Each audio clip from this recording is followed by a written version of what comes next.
नमस्कार दोस्तों, मैं हूं अभिषेक और आज मैं बात करने जा रहा हूं लेखक फणीश्वर नाथ रेणु द्वारा लिखी गई कहानी जिसका शीर्षक है पंचलाइट।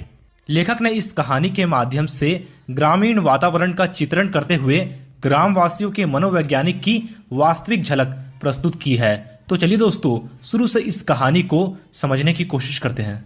गांव में रहने वाली विभिन्न जातियां अपनी अलग अलग टोली बनाकर रहती है। उन्हीं में से महतो टोली के पंचों ने पिछले 15 महीने से दंड जुर्माने के द्वारा जमा पैसों से रामनवमी के मेले से इस बार पेट्रोमैक्स खरीदा था। गांव वाले पेट्रोमैक्स को ही पंचलाइट या पंचलैट कहते हैं। पंचलाइट खरीदने के बाद बचे 10 रुपए से पूजा की सामग्री खरीदी गई। पंचलाइट को देखने के लिए टोले के सभी बालक, औरतें और मर्द इकट्ठे हो गए और सरदार ने अपनी पत्नी को आदेश दिया कि वह इसके पूजा पाठ का प्रबंध करे। महतो टोली के सभी लोग पंचलैट के आने से अत्यधिक उत्साहित है, लेकिन उनके सामने एक बड़ी समस्या यह आ गई कि पंचलैट जलाएगा कौन, क्योंकि किसी भी व्यक्ति को पंचलैट जलाना नहीं आता था। महतो टोली के किसी भी घर में अभी तक ढिबरी नहीं जलाई गई थी, क्योंकि सभी लोग पंचलैट की रोशनी को ही चारों ओर फैला हुआ देखना चाहते थे। लेकिन पंचलैट के ना जलने से पंचों के चेहरे उतर गए और राजपूत टोली के लोग उनका मजाक बनाने लगे, जिसे सभी लोगों ने धैर्यपूर्वक सहन किया। इसके बावजूद पंचों ने तय किया कि दूसरी टोली के व्यक्ति की मदद से पंचलैट नहीं जलाया जाएगा।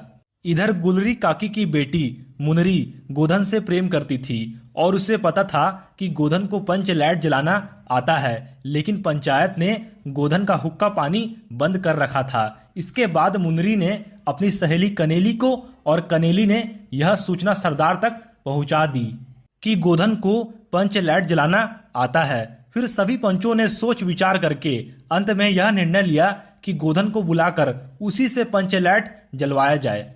फिर सरदार द्वारा भेजे गए छड़ीदार के कहने से नहीं आने पर गोधन को मनाने गुलरी काकी गई। तब गोधन ने आकर पंचलैट में तेल भरा और जलाने के लिए स्पिरिट मांगा, लेकिन स्पिरिट के अभाव में उसने नारियल के तेल से ही पंचलैट जला दिया। पंचलैट के जलते ही टोली के सभी सदस्यों में खुशी की लहर दौड़ गई। लोगों ने एक स्वर में महावीर स्वामी की जय ध्वनि की और कीर्तन शुरू हो गया। गोधन ने जिस होशियारी से पंचलैट को जला दिया था, उससे सभी लोग प्रभावित हुए थे। गोधन के प्रति सभी लोगों के दिल का मैल दूर हो गया और गोधन ने सभी का दिल जीत लिया।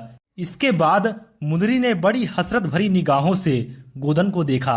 सरदार ने गोधन को बड़े प्यार